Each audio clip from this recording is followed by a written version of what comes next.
Welcome to another episode of Human Range, My Life, My Journey. My guest today is Brendan McDaniels, owner of Pearl Rose Mobile Academy, a private driving lessons instructor.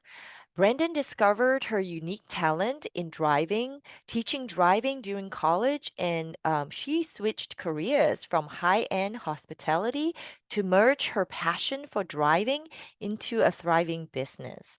Her specialization is in adult learners and learners with conditions such as anxiety and past traumatic experiences from operating a motor vehicle. In addition, she also comes to your workplace or home for pickups and drop offs, minimizing further anxiety and stress around the barriers towards obtaining a driver's license. So, Brendan, firstly, did the pandemic impact your life and business? Yeah, it kind of did.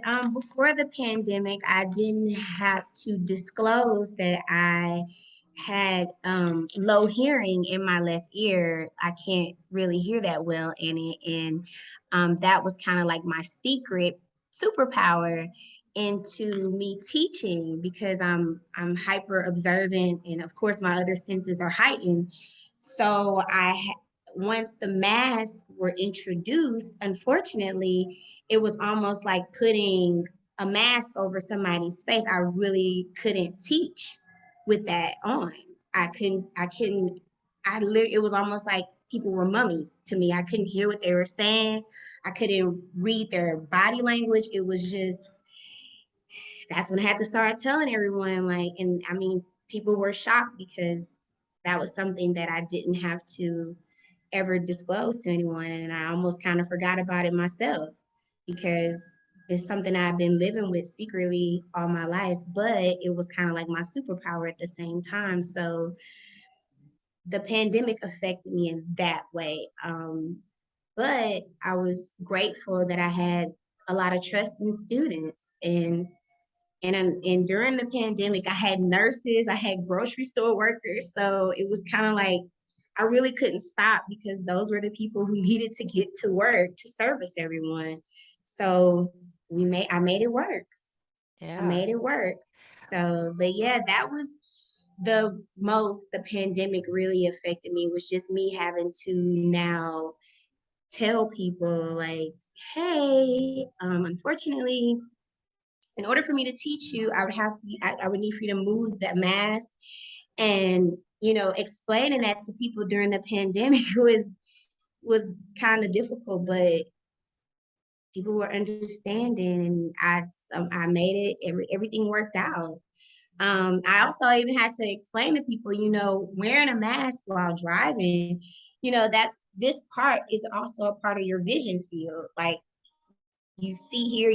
So anything covering your face while you're doing something as driving, it could be dangerous too, because you need air to breathe and to get to your brain in order for you to make decisions. So when you're in the car, in order for you to think quick or think fast, you have to have the air circulating correctly to your brain. So that was another thing. But yeah, that was when I had to kind of start telling people about my disability because I never told anyone. Never, ever, never. I I never let anyone know how much I know or what's going on with me inside because working in high end hotels, you were trained to, you have to put on your Disney face, that's what we would call it, and help it almost people know, like, hey, you can do it, like you're okay, you're fine, it's all right. Yeah. So Well, thank you but yeah, for that sharing that, the authentic and honest, um, i- and difficult probably, part of sharing a part of you that you felt like either it needed to be a secret, whether you felt that it needed to be, or sort of you were perhaps trained to be over time. yeah, I Um, mean, growing up in my family, I didn't grow up with my parents. I grew up with my great grandparents who come from a whole different generation. I mean, my great grandmother was born in 1921. My great grandfather was born in 1915. So this was the generation that raised me, and that generation was very resilient. Whatever was wrong with them, you would never be able to tell. So I was trained to hear with other senses. To so that way my grandmother would literally do things to train me to hear when I didn't hear. Like she would literally tap the wall. If she was calling me, if she called me more than 3 times and I didn't come, she either tapped or it was almost like I could feel her. It's weird. It was almost like I would start to feel like, okay, something's not right. Let me go check. If I don't hear it, let me go check. And that's just kind of what really fine tune my senses. Even in hospitality when I worked, I was so good at sensing what someone needed or sensing if there was trouble or sensing if they needed help, even if they didn't say it, I would be able to sense it.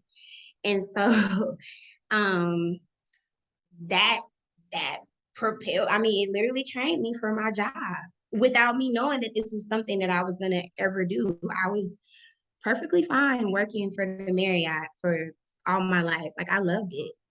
I Yeah. loved it. So, that segues into, how did you end up deciding to, do a career switch? And Well, and also, specializing with adult learners. So that's very interesting. so I decided to do a career change because after relocating from Houston to Dallas, trying to stay corporate with Marriott, because in Houston they were making all the Marriott properties franchise, and we didn't want to do that because you would lose your tenure. And I didn't want to lose my tenure because I had been working with them since I was like 19, 20. And so, and I was excelling. And so we moved to Dallas. We relocated here to stay in the corporate, to stay corporate with the company. And the working environment in Dallas is very different from what I was used to. And I began to hate it. um, I hated working. I just it was literally becoming so depressing because I was now coming from I was removed from an environment where everybody supported each other, everybody helped each other.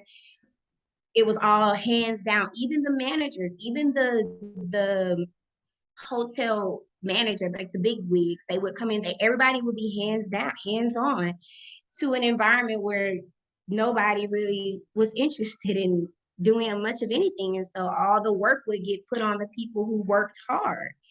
And I was one of those people that were doing a lot of work. And in that time, I gained a lot of weight. I was 400 pounds. Um, I remember just being depressed every day. And I just kept saying to myself, what am I good at? Like, I know I'm really good with people, even though I'm an introvert, I'm really good at with people.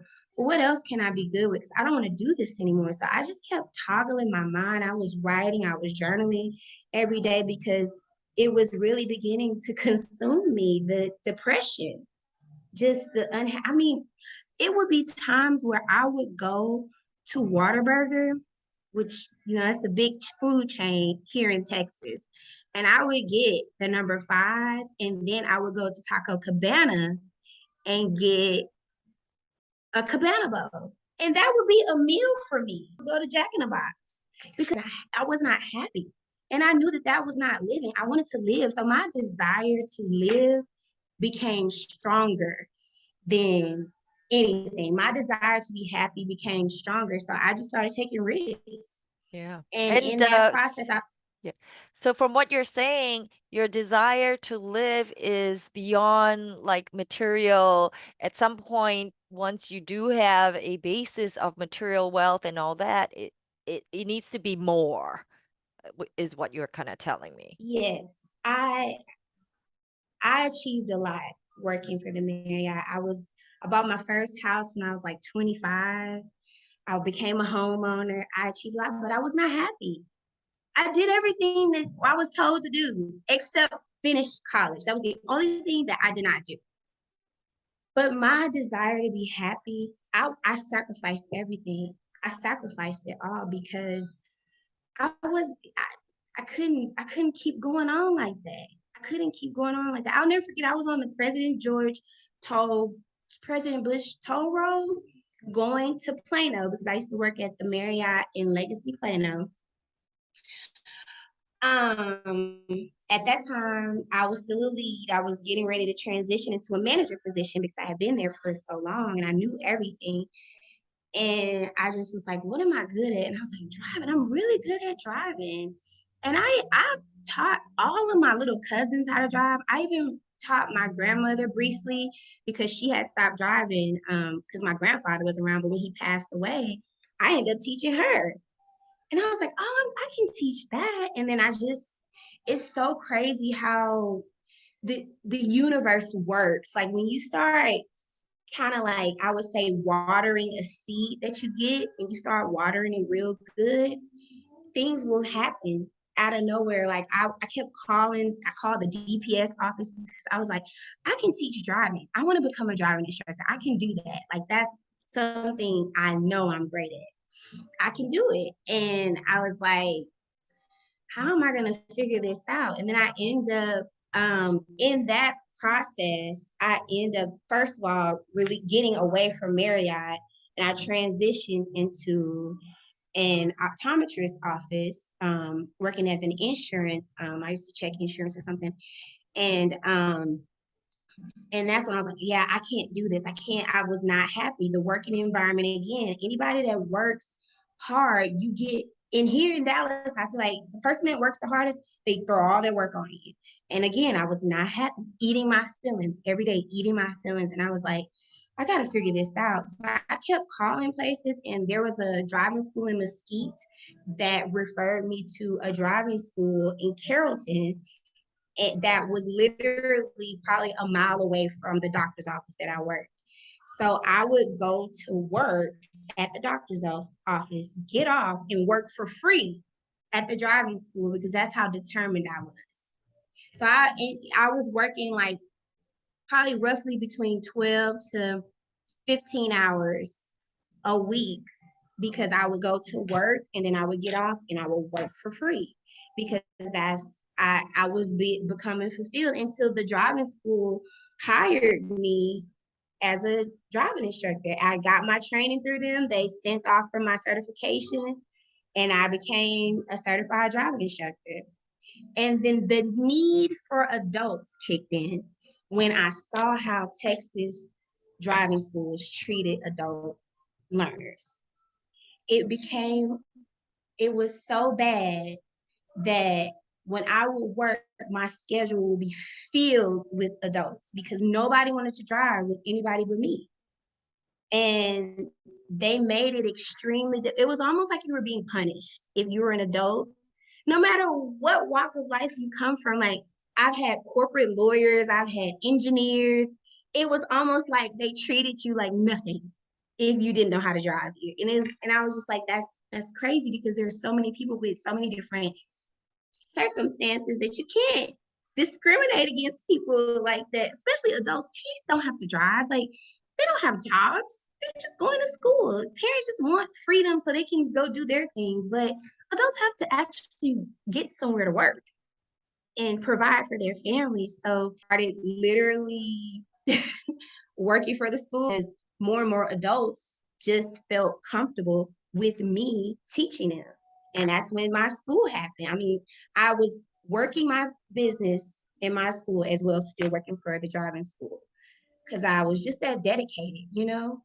You know, even though I was helping adults and I favored the adults, teens need people to talk to. They're in a very interesting part of their lives. And fortunately for me, I remember what it's like to be a teenager. And I didn't really have a lot of positive guidance. And I wanted to be that for teenagers because I understand what it's like to be a teen. I don't come off to them as, oh, I did everything so perfect. Because I didn't. I didn't. I wasn't a perfect kid, but I did turn a lot of negatives into a lot of positives in my life.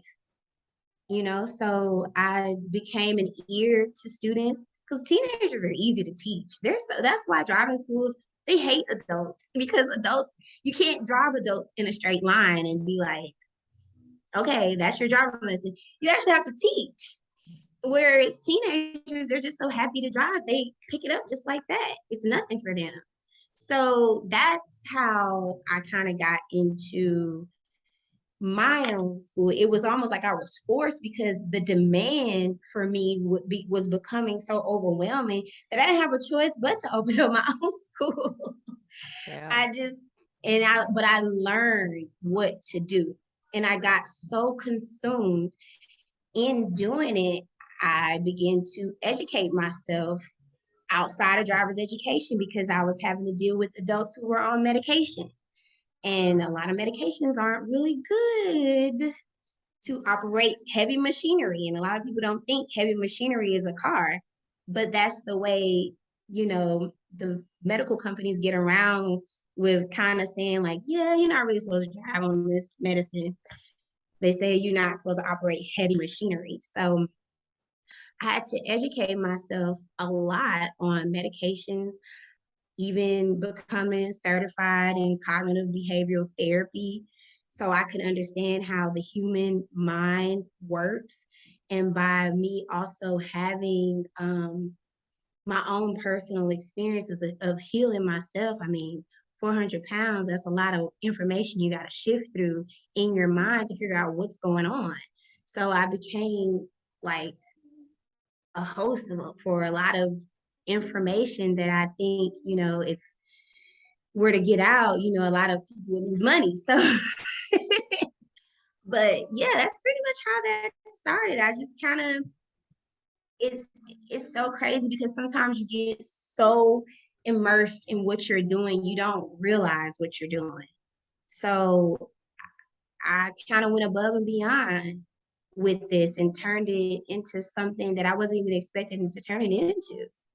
Yeah. So, but So when the way we met for our listeners is that Brandon, I was introduced to Brandon for my oldest daughter who is trying to learn how to drive as a teenager. So when we met, we just said hello and just sort of just to exchange some introductory information.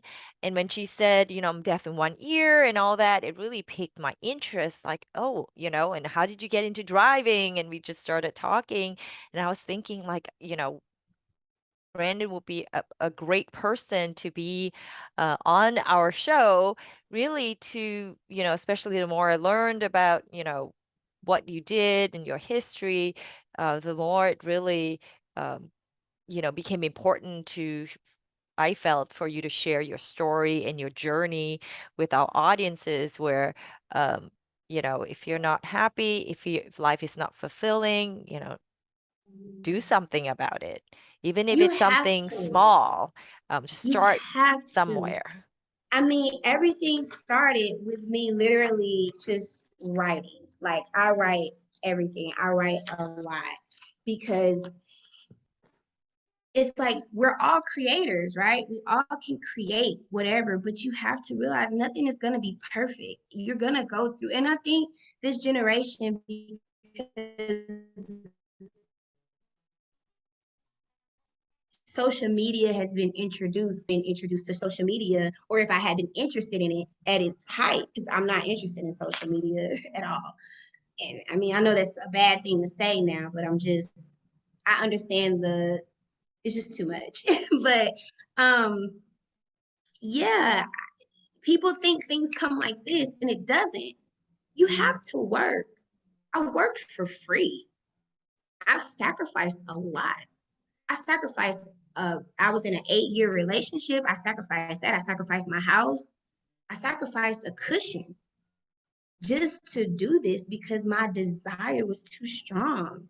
I knew it was more to life. And the more I do this, I'm realizing how much people will sacrifice their happiness to satisfy the world mind or just satisfy whoever else, but never satisfying themselves. And you could call it selfish. And in these times, like people will call you selfish. Like I've been called selfish so much, even within the past 2 years, because I don't own a TV. And the reason why I don't own a TV is because it really does. The frequency of the newer TVs is too high, and it bothers my ears. I can't even think. I can't even like function. I remember my best friend had like a 85-inch screen TV. It literally felt like it was suffocating me. I couldn't even turn it on. Every Yeah. time I turned, I would have to walk out into another room. And even more now, it's even more telltale because the frequency of the TVs is so high that it kind of puts you in a psychosis because you keep watching, you keep going, going, going. And the Yeah. commercials are horrible. Like it hurts me. So, So yeah, I yeah. don't have a TV. So it helps me also stay positive because I don't know what's going on other than what's in my own little circle. So when people are like, oh my God, I'm like, what? What's happening? What? And I'm not trying to be insensitive, but I'm just more present. And I think a lot of people have gotten away from being present within their own circle because what's going on in the world is not right here, right now. Right here, right now is peaceful, you know? And driving is like that. You Yeah. can't overwhelm your mind with a whole bunch of stuff when you're trying to drive because you could hurt somebody. Like you can literally hurt somebody. And I mean, Dallas has so many bad accidents. I mean, I'm and they're in their accidents. I always make fun of Sundays. I was like, Sundays are deadly. Sundays are deadly because people just be crashing on Sundays. I'm like, why are you What is going on here? But the inability to focus, people are taking it for granted. Yeah. Nobody's able to focus anymore. Driving Yeah. requires focus, not a hard focus, but a light focus. So So, yeah, yeah. it's deep. And from what you're telling me, being aware of yourself and what impacts you, be it sound, like you were talking about the frequency of the TV and things like that, allows you to have more options in terms of adjusting your life to allow you to function and be in a better, more peaceful mindset, and be able to function and focus your energies on whatever that you're trying to do. Even earlier when we were preparing for this interview, you had mentioned, like, do you hear all the background music coming? And I said, I don't hear it. But for you, you on your end, it sounds like it was pretty loud and it Yeah, because interfered with you. and I have to also be realistic. A lot of people don't sit in silence as much as I do. Like I sit in a lot of silence. And it's not because I don't want to hear anything. It's just it's peaceful to me. All right. I mean, sounds boring to a lot of people, but it's just very peaceful and satisfying for me to be in silence a lot. Yeah. And So that's how you stay present. is there a person in your life that you felt like really helped you to become the person you are today? Oh yes, absolutely. My best friend Chasen, he has literally held my hand along the way. Like he has guided me. He has really he's been there.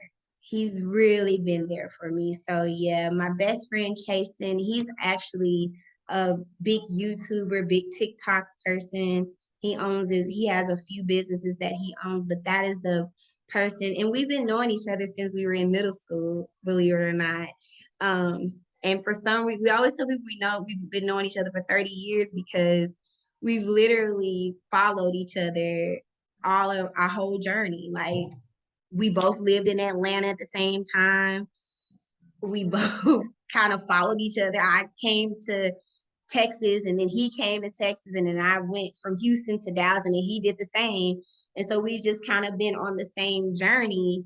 It's just taken me a little bit longer because I always make fun of because he's introverted too, but I'm super introverted. So if you would have asked me to do this a year ago, I probably told you no. Because is I've never been a in front of the camera person, never been able to do that. I can talk with you in person, but in front of the camera, no, it's not me. It's not Yeah. me. So if you have to describe yourself with a word, one word or a short phrase, what would that be in terms of, who are Resilient, you? Mhm. resilient, resilient. That's all I can say. Resilient. Yeah. Because I've been through a lot. I've gone through a lot. And for me to hold this type of spirit that I hold, especially during this time, all I can say is resilient. Yeah. And last but not least, could you share a little bit about your experiences growing up with the, disability, and what was it like for you in within your family, which you shared a little bit, and then in school, like was it similar in school? What's the differences or similarities between your home experiences and in school? So I grew up in a small city called Chattanooga, Tennessee, and they used to do these hearing tests in school from like when I was like in kindergarten. And I was always failing those hearing tests, like always.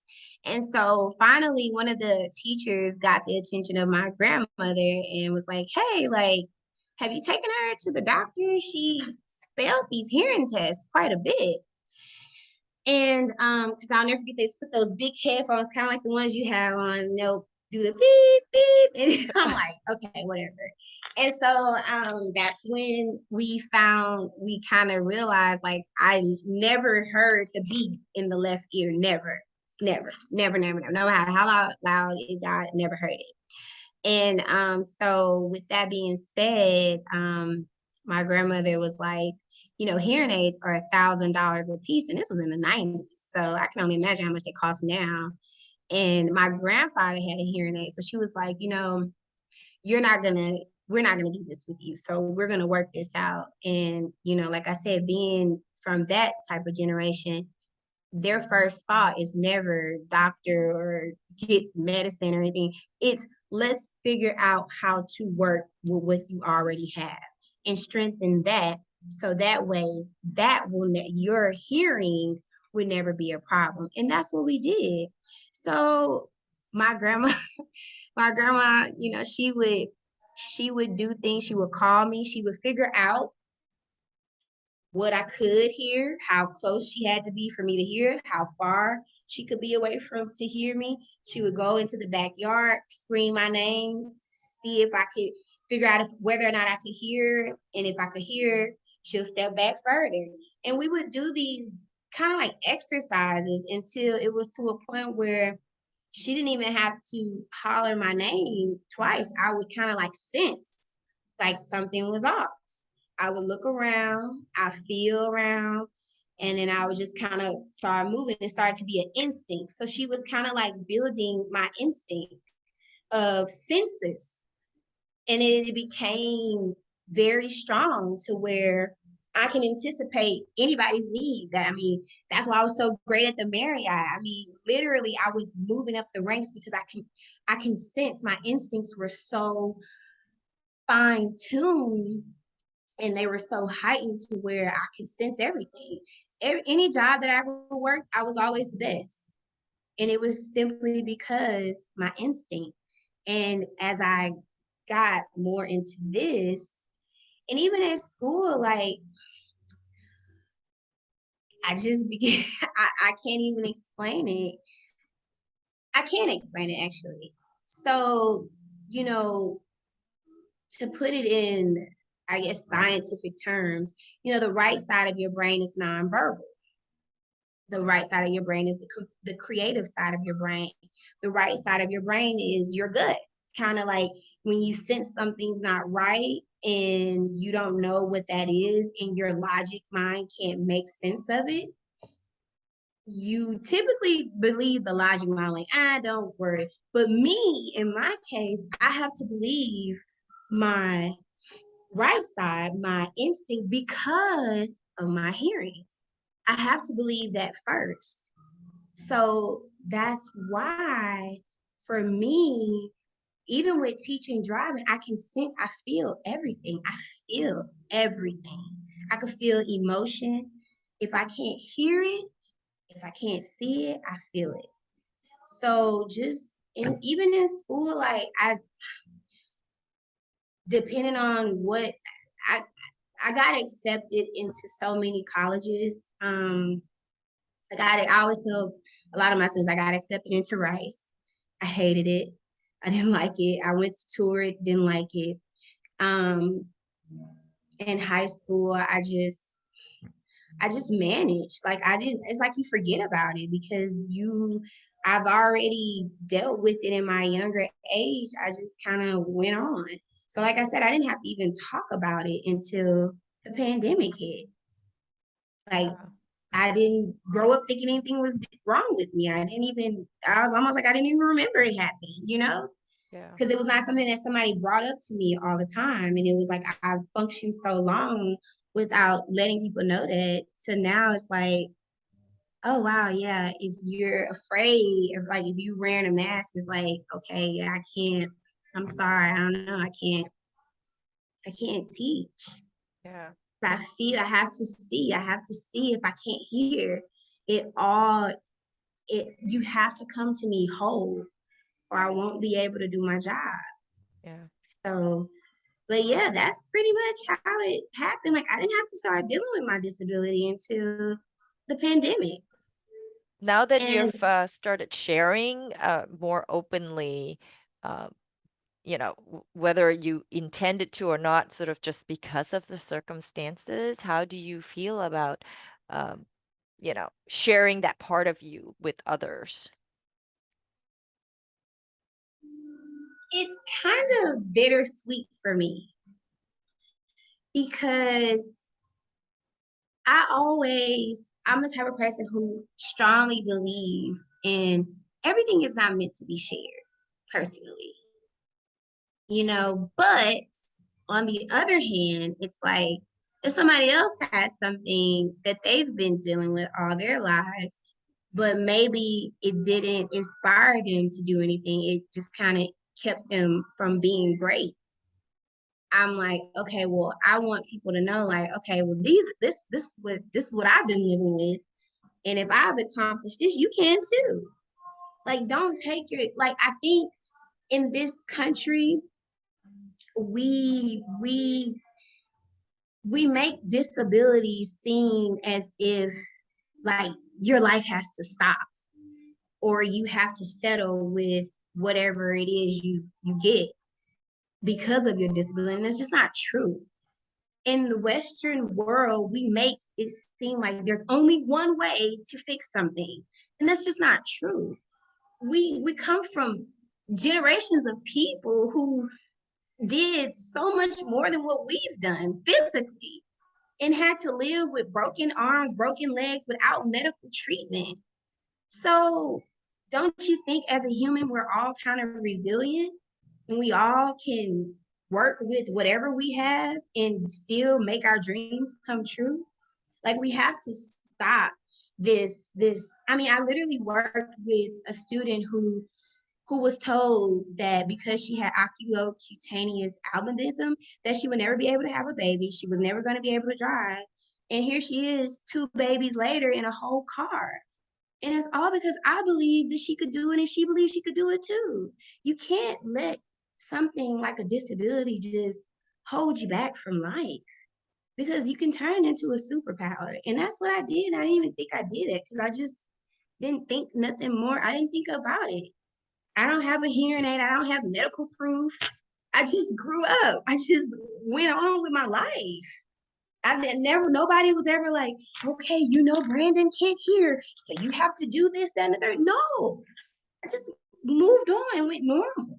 So it's not like, I mean, like I said, it's bittersweet because I always feel like you need, there always needs to be a sense of privacy to your life, something that you keep sacred with yourself. You don't have to share everything, but on the other side, like I'll share it if it means that you're gonna get up and help yourself.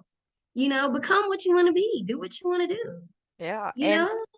And thank you for joining me today to really share really private information about you, which may or may not have come up if someone had met you on the street, right? No, And never. definitely not to before the pandemic where we all have to wear masks. Um, and I think sharing your journey, we're hoping that, listeners would be inspired to really go, we just, anyone We can need do it. inspiration at this Yes. time. In these times, we need inspiration more than ever. Because if you would have asked me, like I said, you probably would have asked me a year ago or even months ago, I probably would have said no. Because I don't, and it's sad. I hold a lot of information. I just don't share it because I see a lot of people just, I guess I have to stop being one like so closed-minded to what I know and how I present myself because I always think, people are just into what they're into. And I'm into what I'm into. But a lot of what I'm into is very powerful and it can help other people. Yeah. So I'm thankful that you took interest in me to want to interview me um, for this. I like I said, I would have never done it ever. Well, I'm glad we met at the right time because Yeah, we perhaps if we did. met, earlier, or Yeah, later, it's things would I be mean different. literally, yeah, I'm not I'm very I it's not that I don't want to talk to people. It's just I enjoy my own company. Yeah. Yeah. And I think in these times, people need to know that it's okay to like yourself and it's okay to sacrifice the things that you love to gain greater things. Life is about risk and you got to take a risk. And this is me taking a risk. I don't Yeah. know how I didn't know how this is going to end. I don't know how this is going to be or who is going to reach, who's watching. I don't know. Yeah. But people need to know like you need to get up and be happy and find your happiness and go get whatever it is you want because you can't nobody's coming to save you. You have to save yourself and you have to want better for yourself. And things is not instant. You have to work towards it and Yeah. everything will work out. Great. Well, Uh, thank you, Brandon, for joining me today.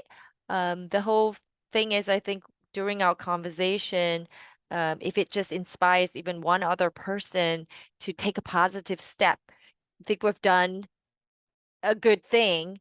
So thank you for your courage to and honesty in sharing and being so open to share your journey with us, with me, and then with Cork, and then with our listeners.